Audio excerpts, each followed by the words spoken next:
আসসালামু আলাইকুম। কেমন আছেন আমার আপু এবং ভাইয়েরা? আল্লাহর অশেষ রহমতে আমিও ভালো আছি।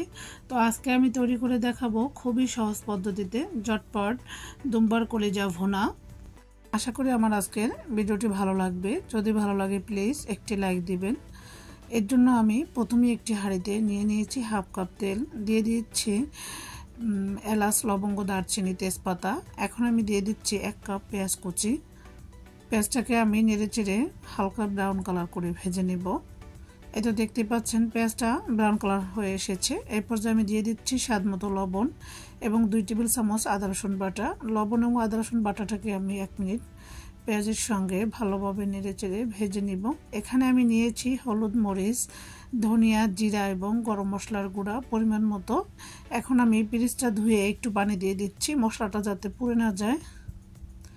এই তো মশলাটাকে আমি ভালোভাবে নেড়েচেড়ে কষিয়ে নিব। ঢাকনা দিয়ে ঢেকে মিডিয়াম আঁচে 1 থেকে 2 মিনিট মশলাটাকে আমি কষিয়ে নিব। এই তো ফিরে আসছি 2 থেকে 3 মিনিট পরে। এখন আমি মশলাটাকে ভালোভাবে নেড়েচেড়ে দিচ্ছি, দেখতে পাচ্ছেন। এই পর্যায়ে আমি এখানে দিয়ে দেব একটি টমেটো কুচি করে রাখা এবং 2টি কাঁচামরিচ। এখন সবকিছু মশলার সঙ্গে খুব ভালোভাবে মিক্স করে নিচ্ছি। মশলাটাকে আমি মোট 10 মিনিটের মতো কষিয়ে নিয়েছি। এখন আমি দিয়ে দিব আগে থেকে পরিষ্কার করে কেটে ধুয়ে রাখা দুম্বার কলিজা। এই কলিজা প্রসেসিংয়ের পদ্ধতির ভিডিওটি আমার চ্যানেলে দেওয়া আছে, আমি লিংক ডেসক্রিপশন বক্সে দিয়ে রাখবো, চাইলে দেখে নিতে পারেন। এই তো কলিজাগুলো দিয়ে আমি মশলার সঙ্গে খুব ভালোভাবে নেড়েচেড়ে মিশিয়ে নিচ্ছি।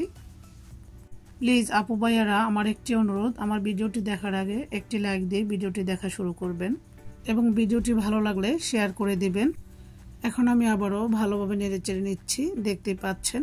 এখন আমি ঢাকনা দিয়ে ঢেকে 20 মিনিটের মতো রান্না করব। এই তো ফিরে আসছি 20 মিনিট পর। এর মাঝে আমি বারবার ঢাকনা উঠিয়ে নেড়েচেড়ে দিয়েছি। এই তো দেখতে পাচ্ছেন কলিজাটা আমার একদমই খুব ভালোভাবে কষানো হয়ে গিয়েছে, উপরে তেলটাও ভেসে এসেছে, তার মানে কলিজাগুলো একদম পারফেক্টলি কষানো হয়ে গিয়েছে। কলিজাটা যেহেতু আমি আগেই ভালোভাবে হলুদ এবং লবণ দিয়ে সেদ্ধ করে নিয়েছি এবং 20 মিনিটের মতো কষিয়ে নিয়েছি, এর মধ্যে কলিজাটা আমার হাফ সেদ্ধ হয়ে গিয়েছে। এখন আমি কলিজাটা সম্পূর্ণ পারফেক্টলি সেদ্ধ হওয়ার জন্য এখানে দিয়ে দিয়েছি 2 কাপ পানি।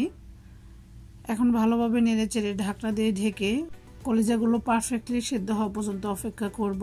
এর মাঝে আমি ঢাকনা উঠিয়ে 1-2 বার নেড়েচেড়ে দিয়েছি। এই তো দেখতে পাচ্ছেন ফিরে আসছি আমি আরও 10 থেকে 15 মিনিট পর। আলহামদুলিল্লাহ কলিজাটা আমার পারফেক্টলি সেদ্ধ হয়ে গিয়েছে এবং ভুনা ভুনা হয়ে গিয়েছে, দেখতে পাচ্ছেন। এই পর্যায়ে আমি এখন দিয়ে দিব সুন্দর একটি ঘ্রাণের জন্য 3টি কাঁচামরিচ এবং দিয়ে দিব এলাচ এবং জিরার গুঁড়া ভেজে রেখেছি, সেখান থেকে 1 চা চামচ।